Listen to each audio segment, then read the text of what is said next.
light is very low because the weather is very rainy. So, epilogue 1. Siberia. On the banks of a broad solitary river stands a town, one of the administrative centers of Russia. In the town, there is a fortress. In the fortress, there is a prison. In the prison, the second-class convict Rodion Raskolnikov has been confined for 9 months. Almost a year and a half has passed since his crime. There had been a little difficulty about his trial. The criminal adhered exactly, firmly, and clearly to his statement. He did not confuse nor misrepresent the facts, nor soften them in his own interest, nor omit the smallest detail. He explained every incident of the murder, the secret of the badge, a piece of the wood with a strip of metal, which was found in the murdered woman's hand. He described minutely how he had taken her keys when they were light, as well as the chest and its contents. He explained the mystery of Lizaveda's murder, described how caught and after him the student not repeatedly they had said to one another, how he afterwards had run downstairs and heard Nikolai and Dmitri shouting, how he had hidden in the empty flat and afterwards gone home. He ended by indicating the stone in the yard of the Vozensky Prospect, where which the purse and the trinkets were found. The whole thing, in fact, was perfectly clear. The lawyers and the judges were very much struck, among other things, by the fact that he had hidden the trinkets and the purse under a stone without making a use of them. And that, what was more, he did not now remember what the trinkets were like, or even how many they were. The fact that he had never opened the purse and did not even know how much was in it seemed incredible. There turned out to be in the purse 370 rubles and 60 kopecks. From being so long under the stone, some of the most valuable notes lying uppermost had suffered from the damp. They were a long while trying to discover why the accused man should tell a lie about this.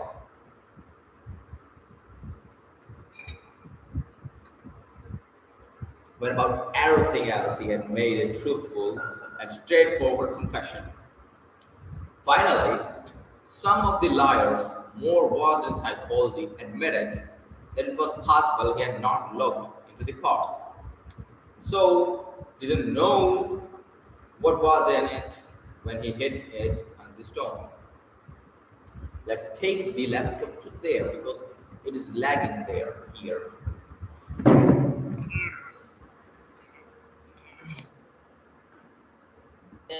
Nice.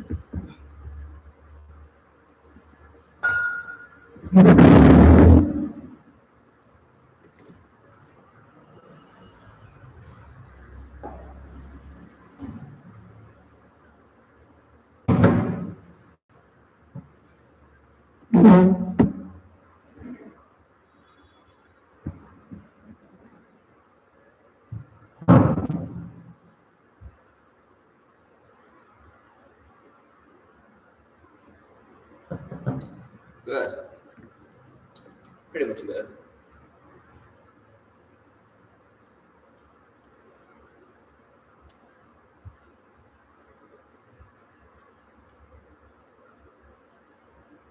Finally,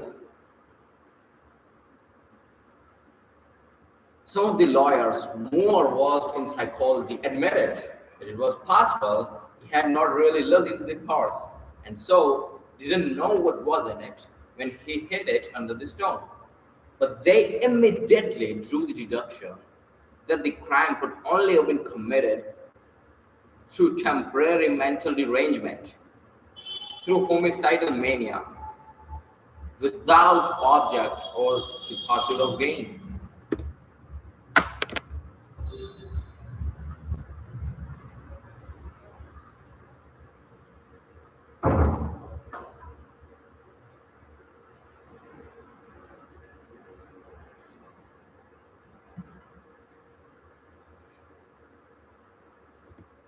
This fell in with the most recent fashionable theory of temporary insanity, so often applied in our days in criminal cases. Moreover, Raskolnikov's hypochondriacal condition was proved by many witnesses, by Dr. Zosimov, his former fellow students, his landlady and her servant. All this pointed strongly to the conclusion that Raskolnikov was not quite like an ordinary murderer or robber, but that there was another element in the case. To the intense annoyance of those who maintained this opinion, brother, I don't feel like reading here. Let's go to that place.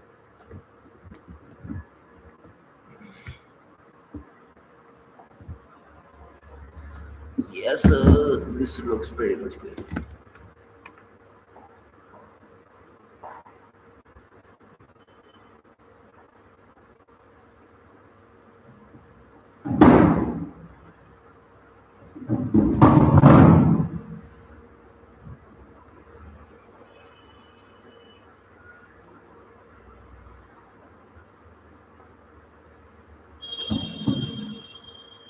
Looks good? Yes.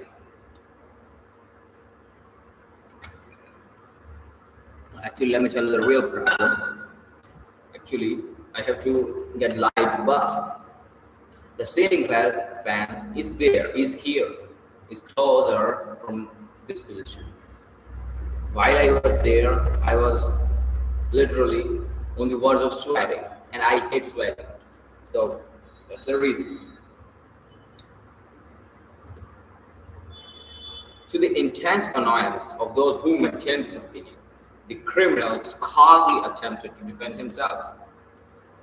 To the decisive question as to what more impelled him to the murder and the robbery, he answered very clearly, with the coarsest frankness, that the cause was his miserable position, his poverty and helplessness, and his desire to provide for his first steps in life by the help of the 3,000 rubles he had reckoned on finding.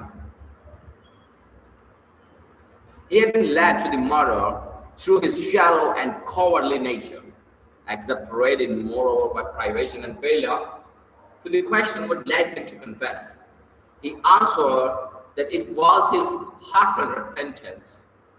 All this was almost coarse. The sentence, however, was merciful than could have been expected. Perhaps partly because the criminal had not tried to justify himself, but had rather shown a desire to exaggerate his guilt.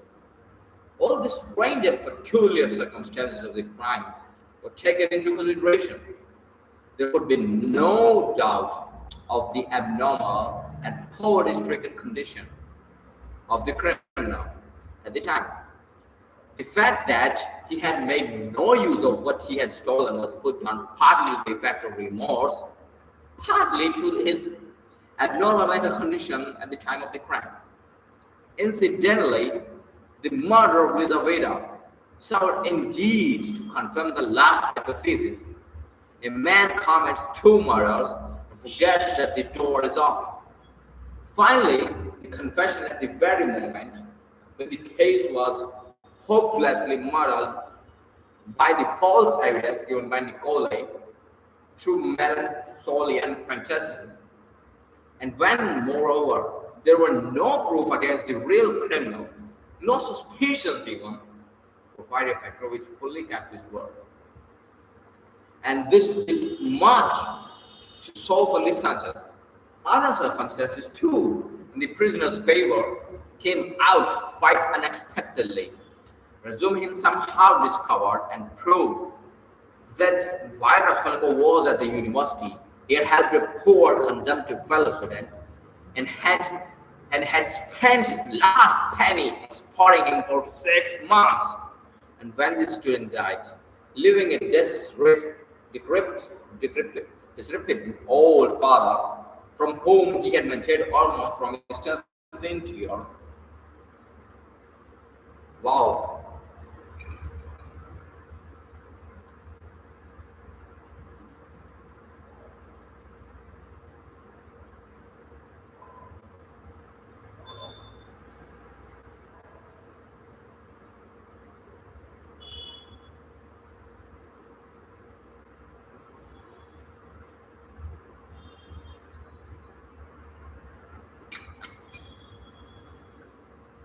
Raskolnikov had got the old man into a hospital. No.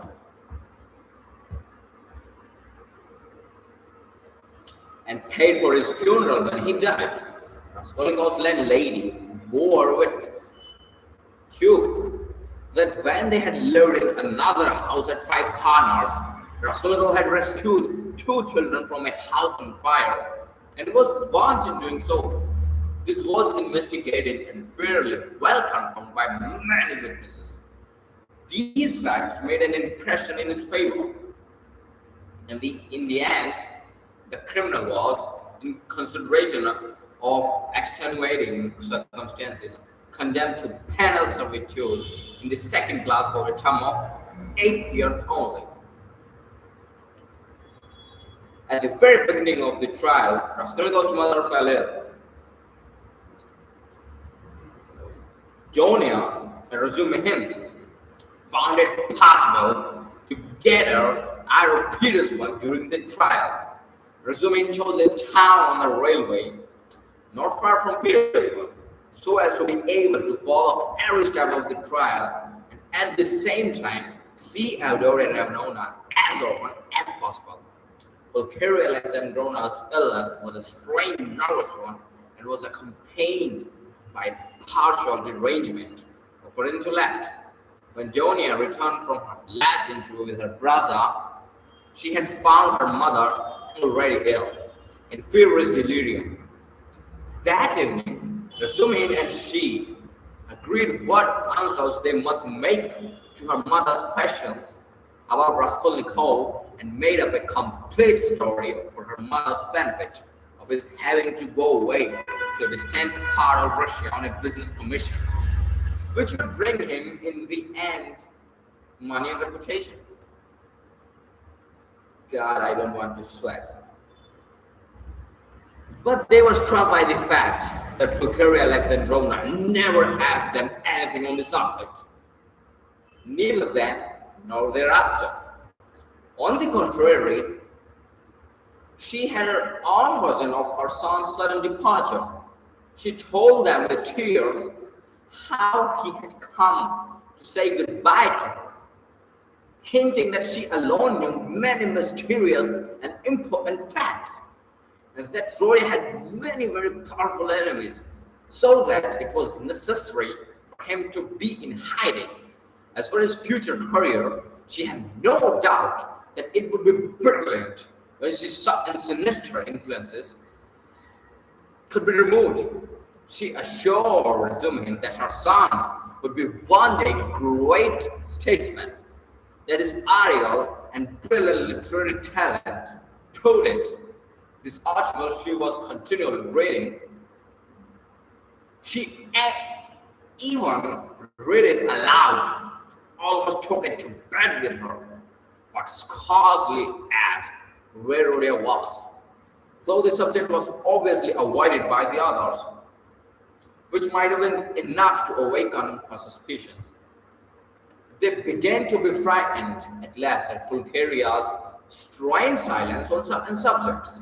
She did not, for instance, complain of getting no letters from him, though in previous years she had only lived on the hope of letters from her beloved Rodia. This was the cause of great uneasiness to Julia.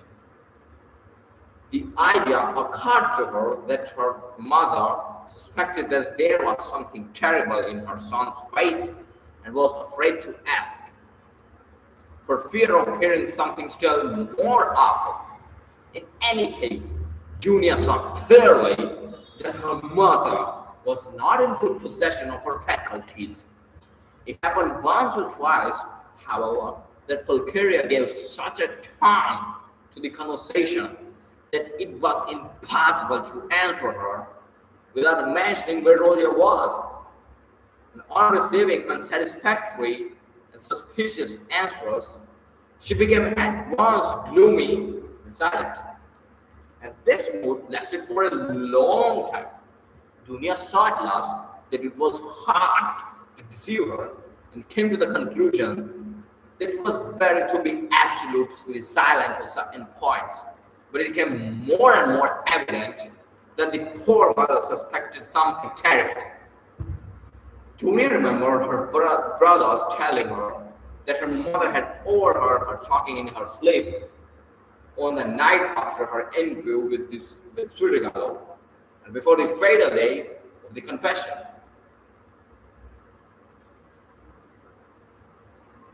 Had not she made out something from that? Sometimes days and even weeks of gloomy silence and tears would be succeeded by a period of hysterical animation, and the invalid would begin to talk almost incessantly of her son, of her hopes of his future. Her fancies were sometimes very strange. They humored her, pretended to agree with her. She saw perhaps that they were pretending, but she still went on talking. 5 months after Raskolnikov's confession, he was sentenced. Razumihin and Sonia saw him in prison as often as it was possible. At last, the moment of separation came.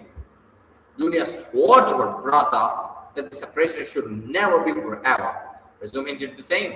Razumihin, in his youthful ardor, had firmly resolved to lay the foundation, at least of a secure livelihood during the next 3 or 4 years, and saving up a certain sum to emigrate to Siberia, a country rich in every natural resource and in need of workers, active men in capital. They would settle in the town where Roya was, and altogether would begin a new life. They all wept at parting.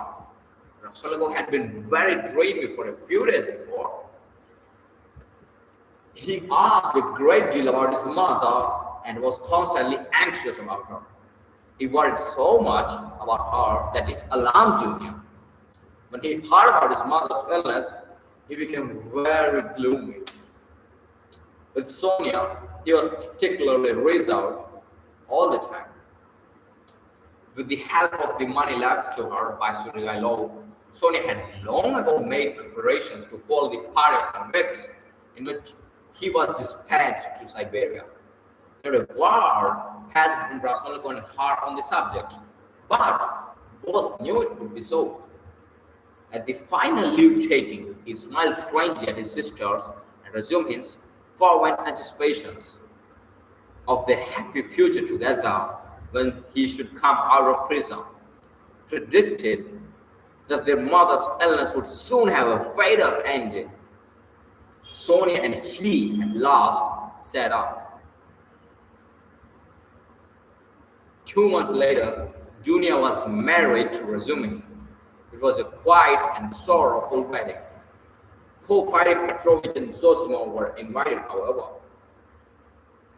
During all this period, Razumihin bore an air of resolute determination. Dunia put implicit faith in carrying out his plans, and indeed, she could not believe in him. He displayed rare strength of will. Among other things, he began attending university lectures again in order to take his degree.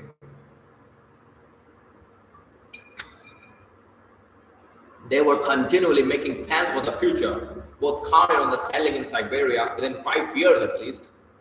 Till then, they rested their hopes on Sonia. Pulcheria was delighted to give her blessing to Junior's marriage with Razumihin, but after the marriage, she became even more melancholy and anxious.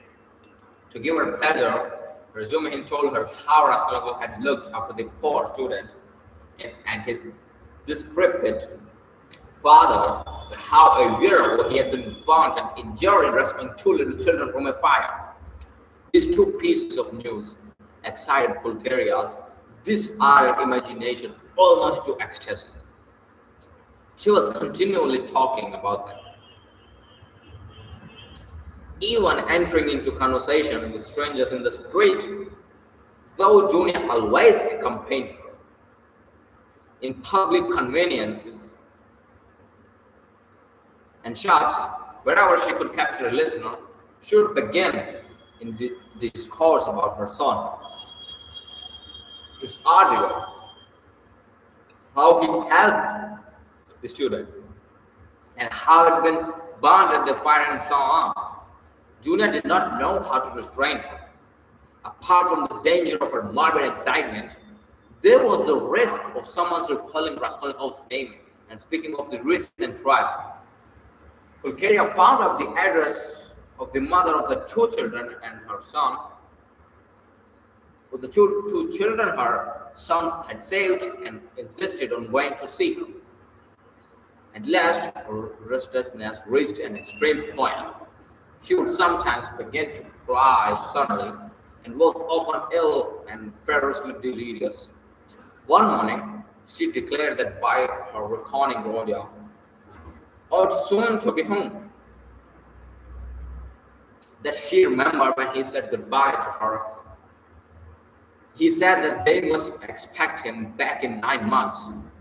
She began to prepare for his coming, began to do up her room for him, to clean the furniture, to wash and put up new hangings and so on. Mia was anxious, but said nothing and helped her to arrange the room. After a fatiguing day spent in continual fancies, in joyful daydreams and tears, Pulcheria Alexandrovna was taken ill in the night, and by morning she was feverish and delirious. It was brain fever. She died within a fortnight. In her delirium, she dropped words which showed that she knew a great deal more about her son's terrible fate than they had supposed. For a long time, Raskolnikov did not know of his mother's death. Though a regular correspondence had been maintained from the time he reached Siberia, it was carried on by means of Sonia, who wrote every month to Razumihin's and received an answer with unfailing regularity. At first, they found Sonia's letter dry and unsatisfactory, but later on, they came to the conclusion that the letters could not be better, for from these letters, they received a complete picture of their unfortunate brother's life. Sonia's letters were full of most matter-of-fact detail, the simplest and clearest description of all Raskolnikov's surroundings as a convict. There was no word of her own hopes, no conjecture as to the future, no description of her feelings.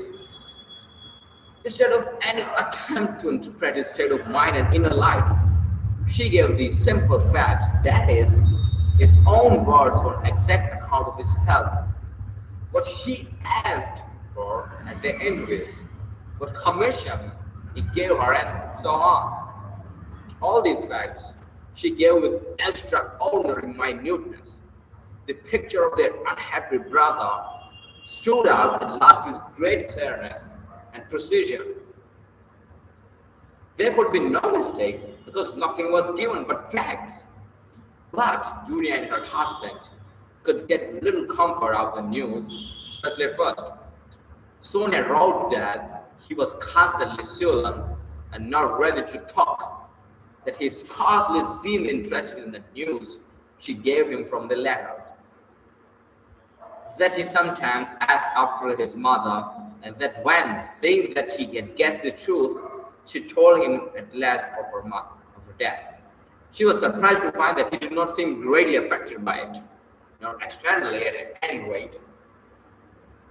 She told them that although he seemed so wrapped up in himself and as it were shut himself off from everyone, he took a very direct and simple view of his new life.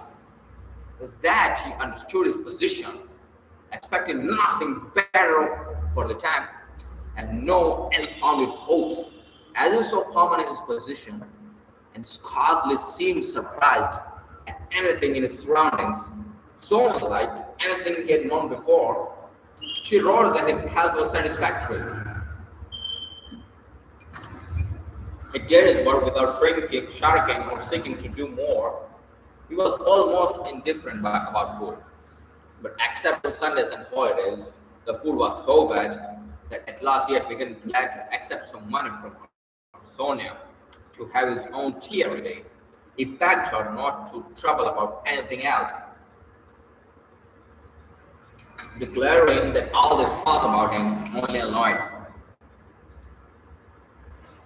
Sonia wrote further that in prison he shared the same room with the rest, that she had not seen the inside of their barracks, but concluded that they were crowded, miserable, and unhealthy. That he slept on a plank bed with a rug under him and was unwilling to make any other arrangement, but that he lived so poorly, roughly, not from any plan or design, but simply from inattention and indifference. Sonia wrote simply that he had at first shown no interest in her visits, had almost been vexed with her indeed for coming, unwilling to talk and rude to her, but that in the end these visits had become a habit and almost necessity for him, so that he was positively distressed when she was ill for some days and could not visit. She used to see him on holidays at the prison gates or in the guard room, to which he was brought for a few minutes to see her. On working days, she would go to see him at work, either at workshops or at black kilns, or at the sheds on the banks of Irtis.